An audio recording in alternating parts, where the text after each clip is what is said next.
Shalom sahabat ngopi, obras obrolan santai. Yuk ngopi gitu ya. Ngobrol santai dan berinspirasi. Tentunya akan membawa dampak baik buat apa yang kita obrolkan. Ya santai, hari ini kita bahas topik yang rodo panas ya. Kenapa panas? Karena ini bikin kolom komentar rame sekali. Katanya rapture terjadi pada tanggal 23 September 2025. Siapkah Anda naik ke surga gitu ya? Nah, ada yang langsung siap-siap nih mungkin. Wah, siap-siap tanggal 23 beli tiket. Tiket kemana? Tiket ke surga. Ada juga yang bilang, lah mana bisa ditentukan tanggalnya. Daripada kita pusing, ya, mari kita ngopi bareng, bahas komentar-komentar netizen yang pro dan yang kontra. Ya, saya ingin kita semua sama-sama belajar ya untuk melihat keadaan, dan juga ada beberapa netizen yang menyampaikan komentar-komentarnya. Ya, kita bukan mau debat kusir gitu ya, tapi belajar bersama-sama. Setuju kan? Oke. Nah, di komentar ini saya bagi dua, yang pro dan kontra. Ada beberapa komentar dan banyak, bukan beberapa. Namun saya ingin mengambil beberapa saja untuk mewakili teman-teman netizen yang sudah berkomen. Terima kasih. Senang sekali bisa dikomen gitu ya, sehingga kita bisa tahu wawasan apa yang seharusnya terjadi, dan ada hal-hal yang belum tersampaikan bisa diulas di situ. Ini ada satu komentar. @Mursanto Jiwono 6202. Dia menulis begini. Yuk bersyukur, Tuhan yang maha baik memberitahukan rapture akan terjadi 23 atau 24 September. Ya, karena memang perhitungan hari kan berbeda. Jadi kalau nggak 23, 24 gitu ya.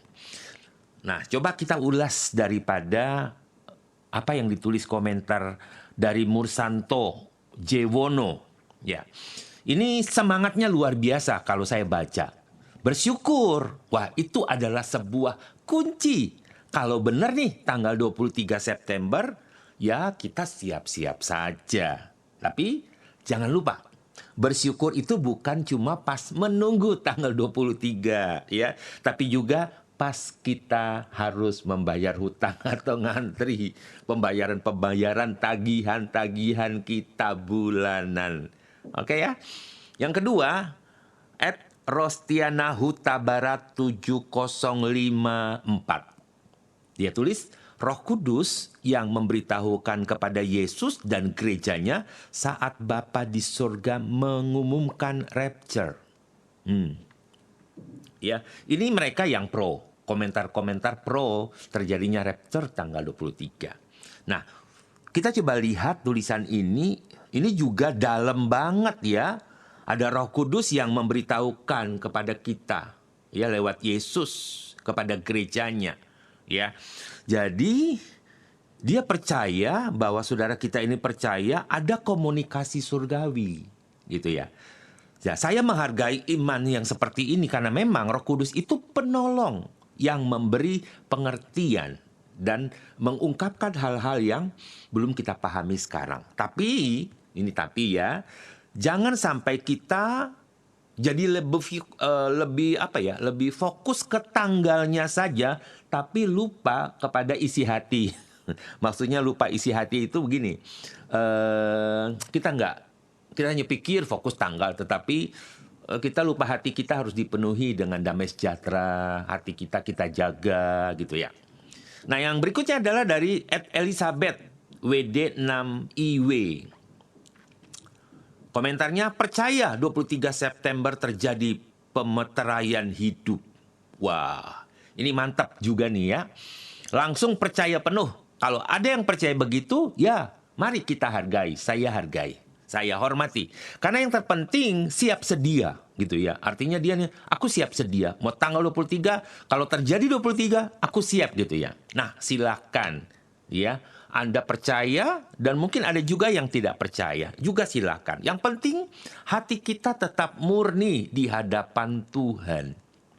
Jadi, beberapa komentar yang pro ini mengingatkan kita bahwa mereka punya semangat iman, sekalipun mereka pegang tanggalnya, tapi tujuannya sama. Jadi mereka percaya tanggal, tapi ada sebuah tujuan yang sama, berharap kita siap ketemu Tuhan Yesus, gitu ya. Nah, puji Tuhan ya. Nah, ini hal-hal yang baik ya, karena mengacu juga pada tanda-tanda zaman. Jadi kenapa mereka percaya? Kenapa? Karena mereka sedang melihat bahwa orang yang pro itu melihat situasi dunia ini, wah lagi peperangan. Ini peperangan hebat yang nggak berhenti di Timur Tengah. Ya, jadi seperti sebuah alarm yang mengingatkan. Kemudian melihat kemerosotan moral. Melihat juga ada kemajuan teknologi, ada AI, ada chip, dan lain lagi. Dan itu semuanya itu seperti tanda-tanda zaman gitu ya. Jadi ketika mereka melihat tanda-tanda ini, mereka mulai menghubungkan peristiwa langit, fenomena, gerhana, posisi bintang, atau numerologi, arti angka-angka di dalam Bible. Gitu ya. Jadi mereka juga percaya bahwa seperti yang dituliskan Matius 24, juga di 2 Timotius 3, mereka lihat di situasi dunia, peperangan, semua itu terjadi dan mungkin itu sebabnya mereka memutuskan jika ada nubuatan. Nah, kata nubuatan, mungkin ada yang bingung dengan prediksi. Kok kayak orang dunia, ramalan, oh kayak orang dunia. Orang Kristen taunya nubuatan, sebenarnya sama. Prediksi, ramalan, nubuatan itu sama artinya, gitu ya. Jadi, beberapa orang mengaku mendapat visi, mimpi, ya seperti Yosua yang mendapatkan penglihatan tentang tanggal 23, kita hargai ya. Apakah itu pesan profetik bahwa tanggal itu adalah hari pengangkatan? Nah, sebab mungkin ada juga yang mengambil Bible ayat di dalam Yoel pasal 2 ayat 28 tentang mimpi-mimpi, penglihatan-penglihatan orang-orang muda, taruna muda, orang-orang tua di akhir zaman gitu ya. Jadi mereka juga percaya apa yang dituliskan dalam 1 Tesalonika 4 ayat 16-17. Mereka yang mati dalam Kristus akan lebih dahulu bangkit. Sesudah itu kita yang hidup masih tinggal akan diangkat, diubahkan, akan diangkat bersama-sama dengan mereka dalam awan menyongsong Tuhan Yesus gitu ya. Jadi memang kita semua percaya ayat-ayat ini gitu. Ini yang pro. Ini yang pro. Nah, gimana?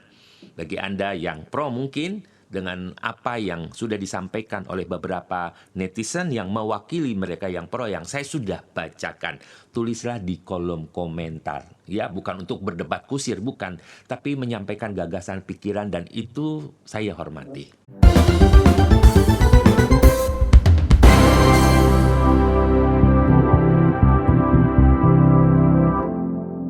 Berikutnya di segmen kedua ini adalah komentar yang kontra. Gitu ya. Kontra artinya aku nggak setuju tanggal 23 gitu ya. Nah, seorang yang menulis adalah Rosdiana X6D. Ya, komentarnya berisi kedatangan Tuhan kedua kali tidak ada yang tahu, cuma Bapa di surga. Nah, ini persis banget ya dengan firman Tuhan di Matius 24 ayat 36. Ya. Ketika kita baca ayat itu dikatakan tidak ada yang tahu. Malaikat juga nggak tahu, manusia nggak ada yang tahu. Gitu ya. Jadi intinya, tapi saya membaca apa yang dituliskan punya inti begini. Loh, tapi kita tetap harus siap-siap. Gitu ya.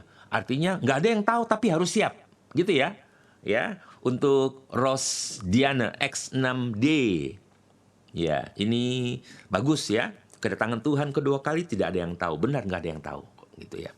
Yang kedua, diwakili oleh Lydia Yahoo 244. Dia menuliskan rapture tidak ada yang bisa prediksi. Jadi tidak mungkin 23 September 2025.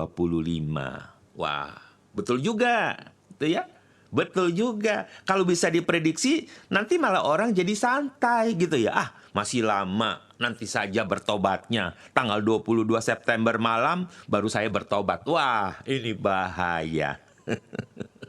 Berbahaya gitu ya. Kalau tidak bisa diprediksi, tapi ya memang, tapi tidak boleh santai gitu ya. Ya, jadi ulasan ini benar ya.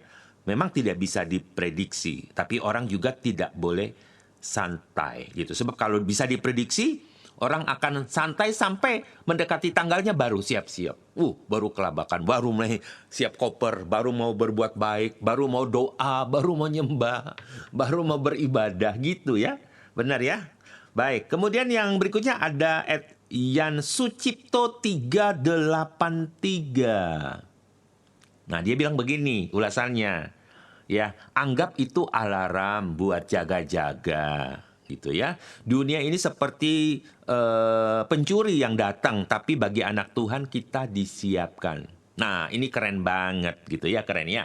Daripada ribut soal tanggal, mungkin begitu maksudnya ya. Daripada kita ribut soal tanggal, anggap saja semua ini alarm pengingat. Ayo hidup benar, ayo bertobat, ayo lebih dekat ke Tuhan, ayo rajin ibadah gitu ya. Nah, setuju banget ya. Kemudian juga JCML Better Future 9243 di komentarnya dia tulis hanya Tuhan yang tahu, tanda-tanda aja belum lengkap semuanya. Setuju. Ya, karena masih banyak nubuatan yang harus tergenapi. Jadi jangan terburu-buru bikin kalender pengangkatan atau rapture gitu ya. Puji Tuhan. Wah, ini bagus-bagus semua komentar. Sayang karena waktu ya terbatas, saya hanya membaca beberapa saja mewakili semua. Juga dari Lydia M. Ramra 3917.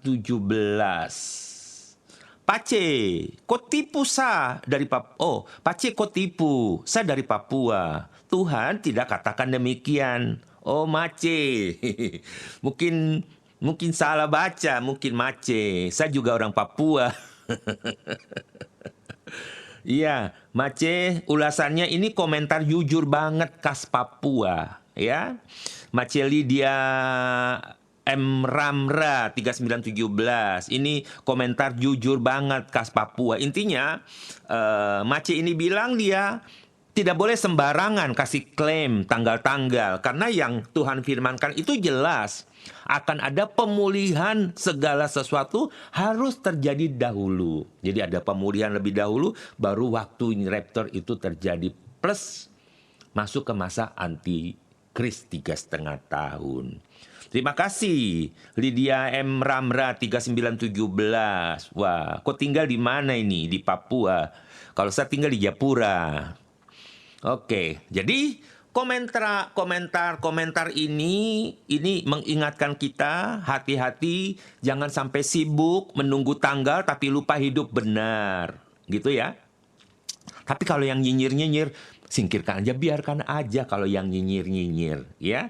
Yang suka menghina biarkan aja, nggak usah dibahas. Ya. Jadi yang pro itu percaya kemungkinan rapture 23 September terjadi, mengacu pada tanda-tanda zaman. Lihat situasi dunia, peperangan, bencana, kemerosotan, semua itu mereka akan pro seperti itu, menghubungkan peristiwa. Tetapi beberapa orang yang kontra juga berpikir gini, lah setiap kali ada yang menetapkan tanggal selalu berakhir dengan salah dalam sejarah. Contoh 1844 ada istilah Great Disappointment. Ramalan kedatangan Tuhan Yesus gagal, nggak terjadi. Tahun 2011, Harold Camping, ramalan kiamat tidak tergenapi. Ya, dan lain sebagainya. Nah, hal ini membuat orang Kristen akhirnya berhati-hati terhadap prediksi atau nubuatan atau ramalan tanggal yang serupa. Alih-alih banyak orang menebak tanggal, kemudian menentukan tanggal, tetapi Alkitab, Bible kita, firman Tuhan mengajarkan untuk berjaga-jaga setiap hari. Rapture itu lebih kepada kesiapan rohani, bukan soal kalender astronomi. Ya, kita juga tahu bahwa kalau rapture bisa diprediksi, orang bisa bilang, masih bisa lakukan hal-hal yang lain dulu, nggak usah siap-siap gitu ya. Tapi sebenarnya rapture itu seperti kedatangannya seperti pencuri yang tuan rumah tidak pernah tahu kapan kedatangannya. Ya, keadaannya bukan rapture itu bukan pencuri, jangan salah lagi ya. Rapture itu seperti keadaan waktunya tidak ada yang orang tahu gitu ya. Datang pada waktu malam. Kadang-kala seperti dosen killer juga ya, yang tiba-tiba muncul kemudian bilang begini, ujian. Nah, yang siap senang, tapi yang nggak siap stres, keringat dingin gitu ya. Oke, kita akan masuk ke refleksi. Jalan tengahnya kalau begitu ya. Apa kesimpulannya? Baik yang pro maupun yang kontra sama-sama punya maksud yang baik. Yang pro ingin kita siap sedia, yang kontra ingin jangan gampang percaya. Tapi dua-duanya ini sama-sama mengingatkan hidup kita harus kudus setia karena kita mau siap ketemu dengan Tuhan Yesus. Gini nih, kita membayangin saja kalau misalnya nih malaikat datang tanggal 23 beneran. Anda sudah siap atau belum? Tapi kalau nggak jadi, apa saudara kecewa? Atau kita tetap yakin hidup dalam anugerah kasih karunia Tuhan? Jadi, yang penting bukan tanggalnya, tapi kesiapan hati kita. Kalau Anda setuju, silakan tulis komentar Anda di kolom komentar. Nah, jadi sahabat-sahabat, yuk ngopi di obrolan santai. Entah kamu tim pro atau tim kontra, sama-sama setuju satu hal. Rapture itu pasti terjadi. Tapi kapan? Hanya Bapa yang tahu. Yang bisa lakukan kita adalah, ayo hidup dalam iman Kristus, pengharapan, dan kasih Tuhan setiap hari. Sambil ngopi, hari ini kita cek hati kita. Rapture beneran terjadi nggak? Tanggal 23. Apa Anda sudah siap? Kalau tidak terjadi, apakah Anda kecewa? Ataukah Anda memiliki tetap hati yang bersyukur karena anugerah kasih karunia? Ya, sebagai tagline terakhir, rapture pasti terjadi, tapi tanggalnya rahasia.